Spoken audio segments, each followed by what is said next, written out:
Bonjour Bernard Sananès. Bonjour. Vous êtes président de l'Institut ELAB. Le baromètre, votre dernier baromètre dans lequel on voit que la cote de confiance de l'exécutif, président comme Premier ministre, reste relativement stable. Mais il y a un décrochage de l'électorat de droite.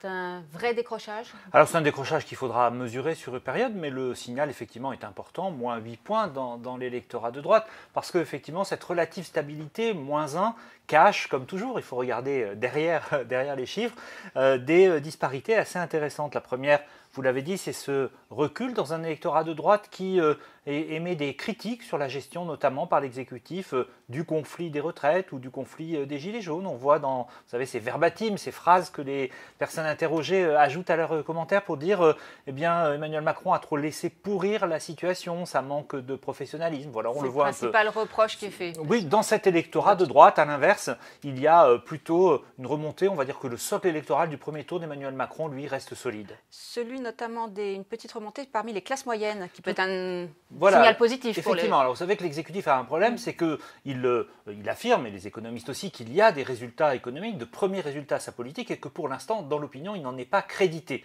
C'est un signal faible ce mois-ci, là aussi à voir sur les prochains mois, plus 3 chez les classes moyennes, très important évidemment à suivre, et chez les milieux populaires. Est-ce qu'il y a une sensibilité aux chiffres du chômage un peu meilleurs, mais surtout, sans doute, à la baisse d'impôts qui commence à produire ses effets dans l'opinion? Peut-être. En tout cas, pour le gouvernement, ça peut être un signe important. On verra ça dans les prochaines semaines.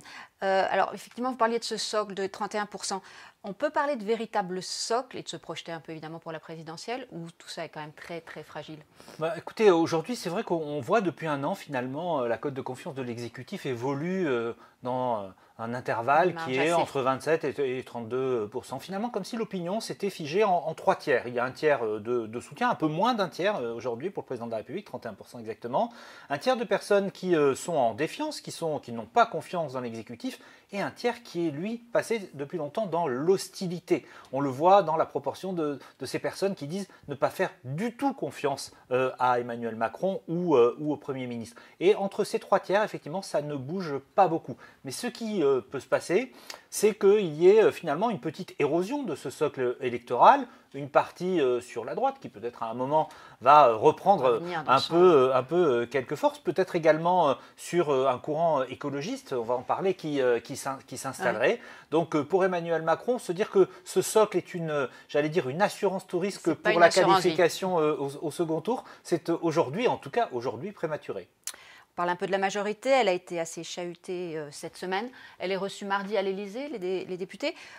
C'est une crispation ponctuelle là aussi ou elle laissera des traces? En tout cas, c'est la première fois depuis l'élection du président de la République qu'il y avait eu des petites crispations minoritaires avec quelques députés. Que là, on a l'impression qu'il y a un mouvement. On ne va pas dire qu'il y a des frondeurs, ce serait une erreur, mais en tout cas, il y a eu, c'est vrai, sur les incidents du débat parlementaire la semaine dernière, il y a eu un effet de groupe et une critique qui allait même jusqu'à remettre en cause le président de la République. Il y a finalement un sentiment que cette majorité n'est pas assez écoutée. Et pour l'exécutif, le risque, quel est-il? Il est qu'au moment où le débat sur les retraites est en ce moment à l'Assemblée, il y ait effectivement des amendements ou des signes dans cette majorité, notamment dans son aile gauche, qui essaie de se structurer, qui affaiblissent la cohérence de l'action gouvernementale et sa traduction au Parlement. Vous l'analysez comme un manque de maturité, de professionnalisme ou de leadership de cette majorité? En tout cas, il y a sans doute chez certains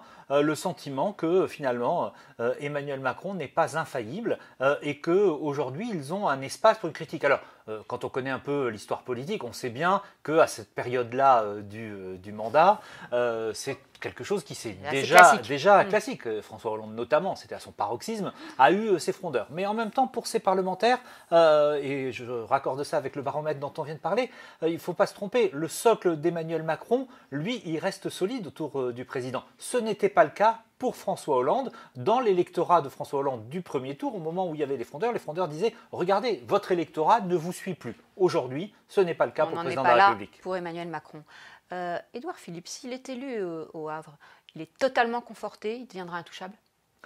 intouchable, je ne sais pas, c'est pas à moi de le dire, mais c'est vrai qu'il pourrait apparaître au soir des élections municipales comme un des vainqueurs, voire le grand vainqueur, parce qu'il fait partie de ces membres du gouvernement qui ont l'ancrage local. Or, sans faire de grands pronostics, ces élections municipales, et c'est une litote, ne seront pas un triomphe pour la République en marche, pour la majorité présidentielle. Peut être marquante. Et justement, il se sort assez bien de cette séquence mouvementée pour la majorité.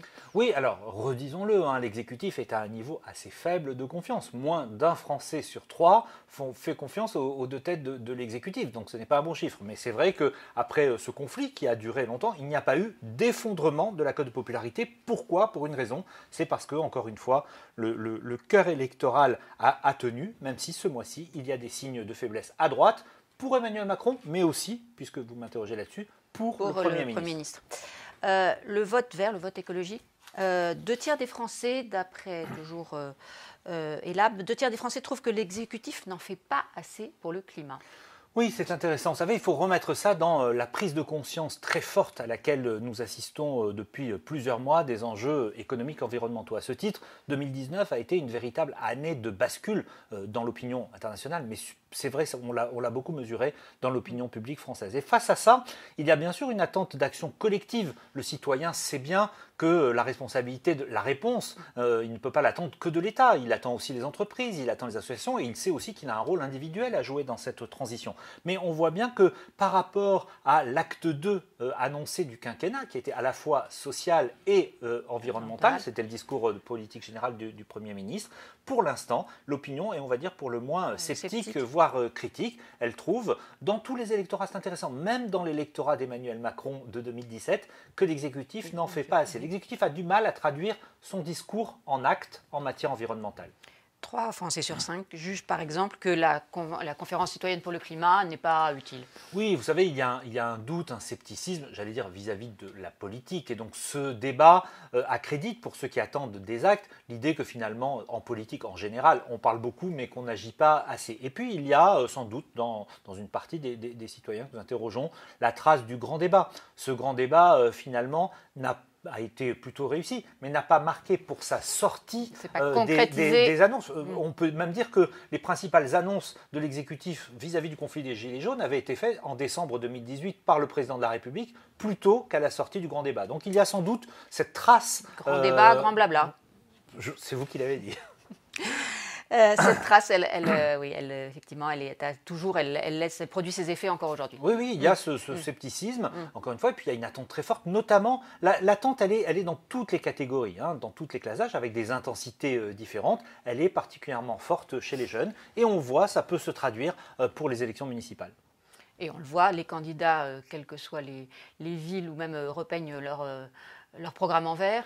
Donc il y a aussi ce décalage, parce qu'il y a une véritable volonté d'afficher une sensibilité écologique, mais ça n'imprime pas dans l'opinion. Oui, dans cette enquête publiée ce matin, 7 Français sur 10 disent que l'environnement va être important, non pas en général, mais pour leur vote aux élections municipales. Ça va être un déterminant de leur vote. Et on le voit, c'est bien sûr plus fort, notamment dans les villes de plus de 100 000 habitants, mais c'est également le cas pour une majorité d'électeurs qui sont dans les zones rurales, voire dans les villes moyennes. Comment ça va se traduire ?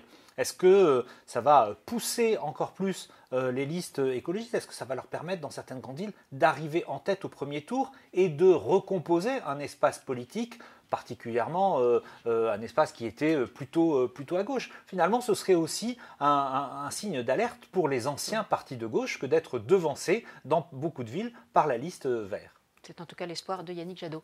Merci beaucoup Bernard Sananès. Merci.